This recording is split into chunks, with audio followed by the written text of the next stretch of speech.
I'm Carol Burton, and I wrote Burton Reading. Today I want to talk to you about the strategies that good readers use. This is a topic that is absolutely critical when you teach children to read, but which I find very few curriculums really get into this. And I'm on a crusade to stop that and get this information out. Strategies good readers use. Now, I want to just kind of go back and explain that I started teaching back in the early 80s. I was at a small Christian school, and I was teaching kindergarten, and the second year my principal came to me and wanted to start a homeschooling program. Now, to be honest with you, I had never heard of homeschooling, and back then hardly anybody had. And if you mentioned it, people looked at you like you had two horns and something was wrong with you. But I did some research, studied some books, went to some workshops and so forth, and learned about it and began a homeschool program in that little Christian church, school. I taught there 4 years, and by the end of the time when I left, there were 40 homeschool families there, and I had been supervising them, going out into their homes every 3 weeks and mentoring them and so forth. So I learned a lot about it. I then went into the public school classroom, mostly because I needed to make some money. I ended up teaching 25 years. But the last 14 years of my career, I was fortunate enough to be chosen to be trained as a reading recovery teacher, which means I was trained to be a reading specialist. But reading recovery is a very specialized program that is for the purpose of pinpointing and diagnosing exactly what's wrong with a struggling reader and being able to help it. It's all very data and research based. I went to 3/4 through the school year of training at Ohio State University. And from that time on, I was constantly under the supervision of a trainer from the universities who would come and reading recovery teachers work hard at keeping their skills sharp and learning more. So I literally spent 14 years in training.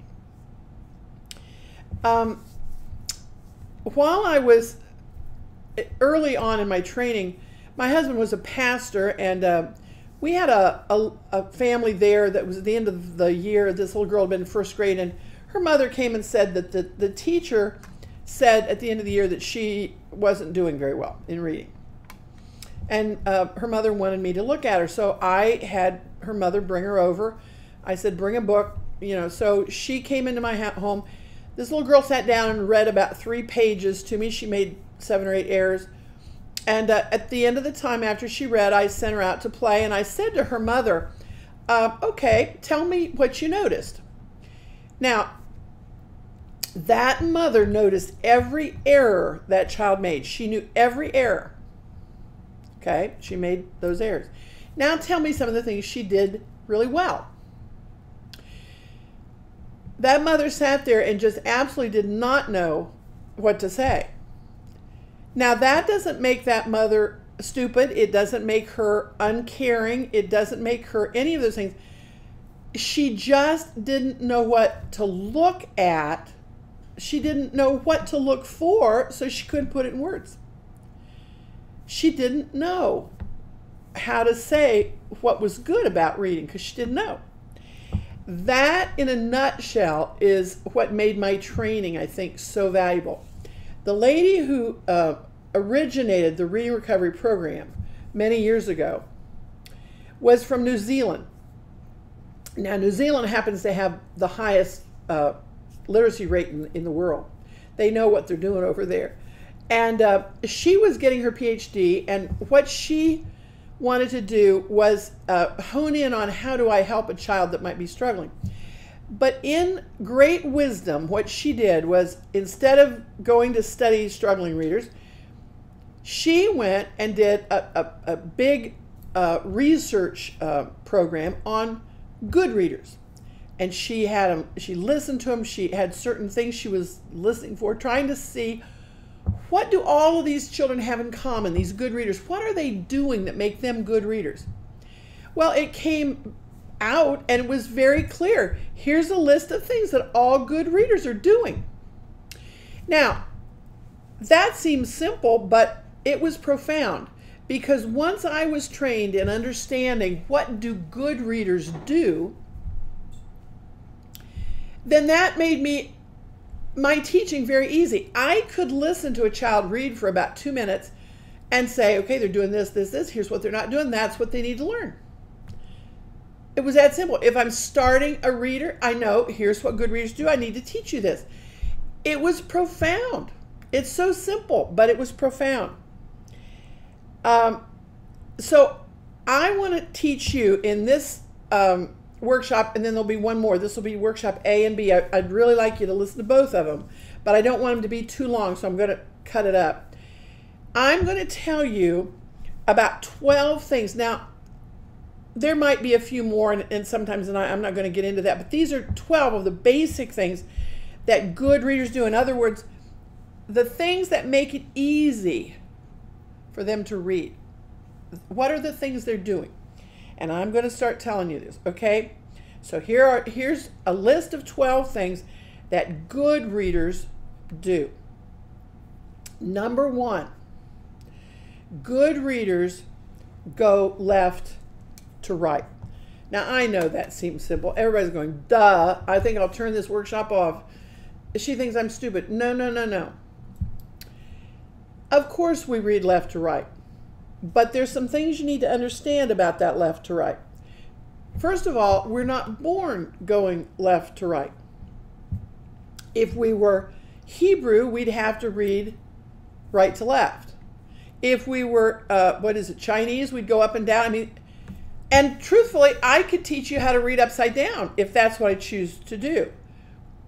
I prefer going left to right because it looks a little weird when people are turning their books upside down. So I stay with the tradition. But we all go left to right. We go left to right and top to bottom. We go left to right, top to bottom when we're looking at letters, when we look at words across the line in the book, and page to page. Everything's left to right. Okay, now I'm going to pick up, I'll pick this up. If I ask you what that is, you tell me it's a cup. And now what is it? It's a cup. I turn it upside down, but it's got coffee in it. What is it now? It's a cup. It's a cup. No matter how I look at that, that's a cup. Your children are like that. When they're younger, that's a chair, whether it's standing up or laying down. This is my bed, whether I'm on top of it or under it. This is my sister, whether she's hanging from the tree or running away from me or sitting facing me. It's always the same. But then they start reading. About 5 years old or sooner, now we say to them, sweetheart, this is a B. If you turn it over, it's a D. If you put it upside down, it's a P. Go the other way, it's a Q. And put a curl the other way, it's a G. You got that? Here's an H, but if you cut the top off, it's an N. Put another thing on it, it's an M. Put a little half thing on it, it's an R. And we think, I've told them a couple times, they'll get that. But now let me tell you something. Some children have trouble with that, with the left to right. And if you're looking at a B, but you're going the wrong direction, you can be told that a B starts with a bat, but if you're looking at it the wrong direction, a D looks like a B. They don't always automatically learn that. It takes time and it takes attention. This is why if you're not, okay, let's start with in a schoolroom. If there's a lot of kids in there, and you know, at first when I was in my first little Christian school, there was only about 10 or 12 kids in my class. Later I had 25. Didn't matter how many. The point was, I as one person cannot possibly watch that child every time they're reading or writing to make sure they're going left to right. So sometimes, and in those situations, you give them a worksheet, and I will tell you, you get a lot of worksheets in school But most Christian schools or most Christian curriculums, you'll get about 3 times the number of worksheets. And while you're doing the worksheet, that lets the teacher work with something else that they need to do or somebody else. But I can't be watching what they're doing. So they need to learn to look at print carefully, and it always has to be going left to right, top to bottom.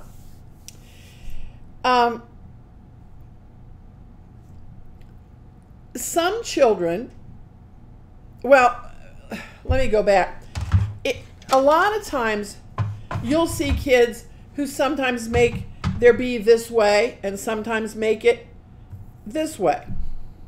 As a matter of fact, if they're going to, here's the word boy. Now, sometimes a child will write and it'll end up looking like this. Let me move this over because I can't, my pea brain won't work here. If they're trying to write the word boy, they might go down and hop, around, and away and away. And then we panic and call the dyslexia police because we're sure that they've got a learning disability. And what they have is they haven't learned left to right yet. And they're cueing off the side of the page. So if they cue off from this side and they go down and hop, they did it right. If they accidentally cue off here and go down and hop, they've got it backwards. It's a left to right problem.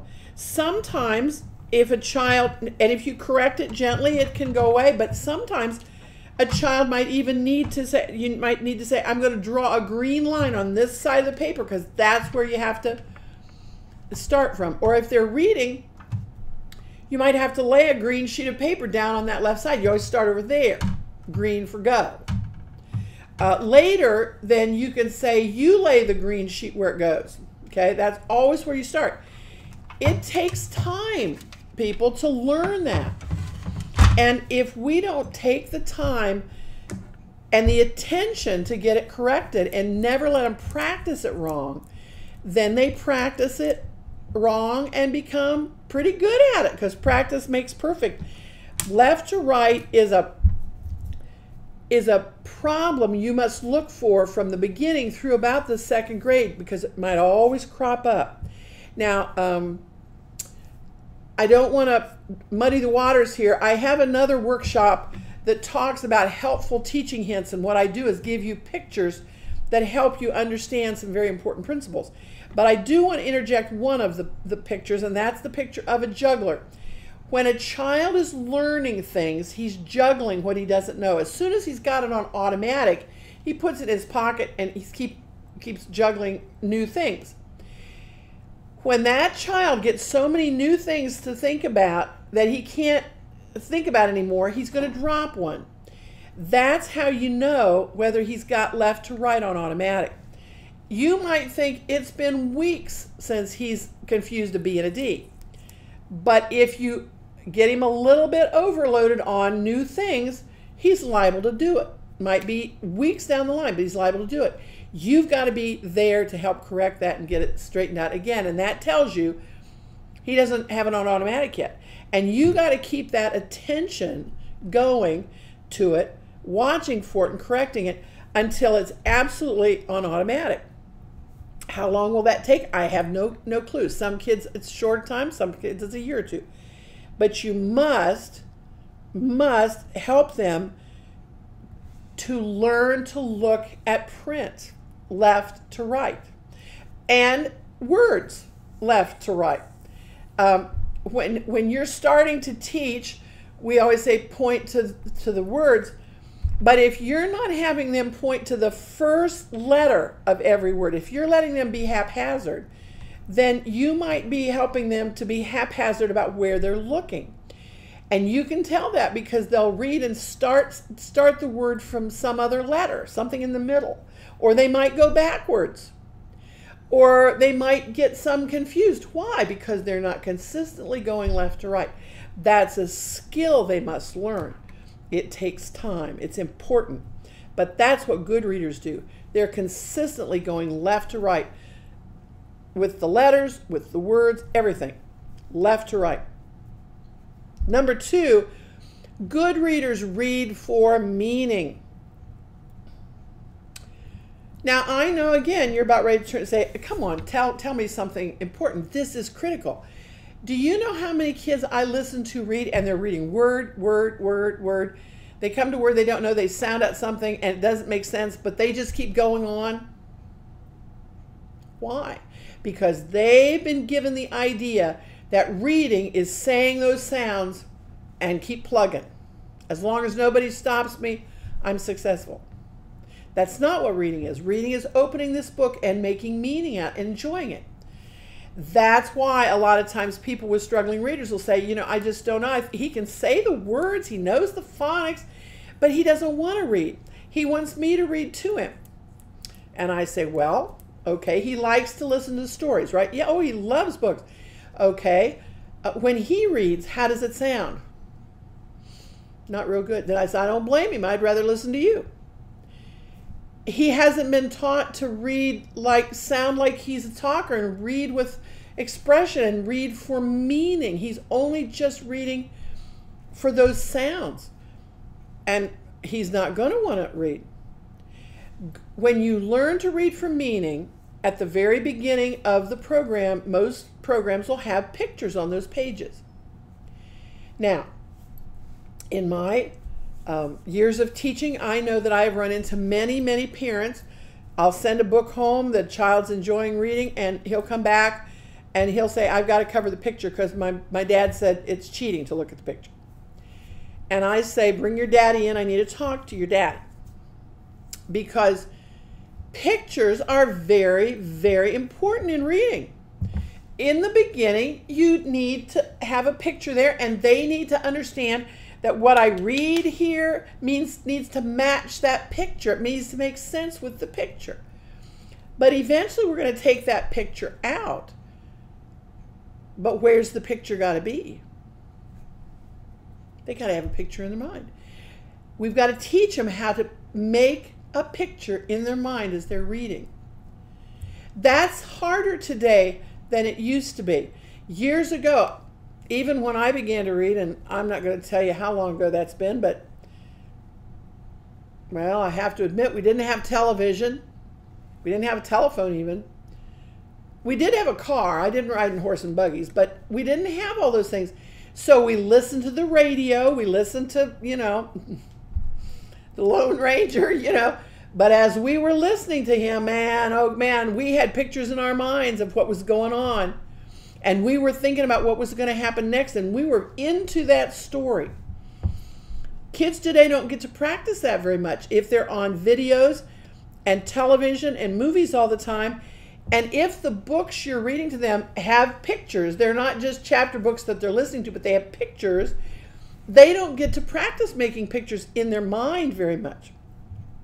That's one of the reasons in my program I encourage people to be reading to their children, but to in addition to good picture books, read chapter books to them so that they have to practice that. But they must learn, as we begin to take the pictures out, they must learn to make pictures in their head. Those pictures are critical because we always read for meaning. That's a strategy that all good readers use. If something doesn't make sense, they stop. If you sit in an airport and watch people read, I did it just last night. I was reading in bed. And I turned the page and read the next sentence, and I thought, that didn't make sense. Went back, I'd miscued on a verb. People do that all the time. That's what good readers do. You read for meaning. So that's a strategy that's important.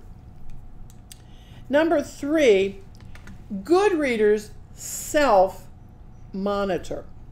Now, that means, monitoring means you're checking yourself. When you come to a word and you might say the word, if it doesn't make sense, you stop. If it doesn't look right, you stop. You're checking with your ears, you're checking with your eyes, you're checking yourself. And they self-monitor. That means the child is doing it. Many, many children are not taught to self-monitor. If they're in school and they're in a reading group, the other kids around the table are monitoring for them, because as soon as they say the wrong word, everybody, whoever catches the error, tries to be the first one to say, nope, that's not, yeah. And as a teacher, apart from putting a sack over their head and tying their mouth shut, I've never found a way to stop that, because that's what they want to do. So what does the child learn? They monitor for me. In school, in homeschooling, a parent, sometimes we have a real problem as parents with letting a child, we sort of think teaching is correcting. And so we have a real hard time not correcting something right away. So a child's reading along, they make a mistake. It is the hardest thing in the world to train parents to keep your mouth quiet. Don't gasp. Don't get stiff. Don't start writing. Don't do anything but just listen and see if they'll monitor. If they don't, then we go back and help them to see it. But give them a chance to think, ooh, that didn't make sense. I think I'll go back. We must teach them to self-monitor, because eventually our goal is for them to read by themselves and make meaning. They shouldn't have to take us along with them. Self-monitoring. And I don't know how my time is going, but I'm going to do one more, and then we'll go on with the next section. Good readers match 1-to-1. If there's 5 words on a page, they say 5 words and so forth. Early readers really want to say it the way they would say it. And so it's real easy for them to add or subtract words to make a story like they think it should be. A lot of that comes from when they're younger and they're just looking at the pictures and making up stories. So when they get into reading, a lot of times they think, that isn't said quite right, I'm going to change that. You need to help them to see, no, no, no. The person here who's the author wrote those words down. You must read what's there. Sometimes the book language doesn't sound like they would talk, and you have to help them learn book language. Sometimes stories are in a genre that's different. It's a style that they've never seen before. You need to help them learn that different styles of books work different. We do this by, first of all, they have to point originally with their finger to the first letter. Not in the middle, not in the end, not any which way. The first letter. Why? Because that's what they need to say. But they need to point with their finger. Later, you can take the finger out and let them point to that first letter with their eye. They always have to say the first sound, so the eye needs to go to the first sound. I have to tell you one quick story about my little granddaughter, Abby. Now, we do in my program, we do a lot of taping of kids as they're getting lessons, and then I use those model lessons to show my parents how to teach. I model things for them. And my little granddaughter, Abby, she was about unit 10 or 12, and it was time to take her finger out and start using her eye. And so I've got her on tape here. We're taping along, and I say, now, Abby, okay, this time on the next page, I want you, instead of pointing with your finger to the first letter of each word, I want you to try just pointing with your eye. Well, we've got this on tape, and it's a stitch. Abby's going, you know, she's trying to figure out, how do I point with my eye? And she says, Grandma, I can't. I don't know how. And I'm of course cracking up. So I had to say it a little different, but their eye has to say that. It's a 1-to-1 thing. By the way, that's also why writing is so much fun for a kid, because in writing, they can say it the way they want to say it. Say, over here, they have to learn to say it the way the author said it, and so forth.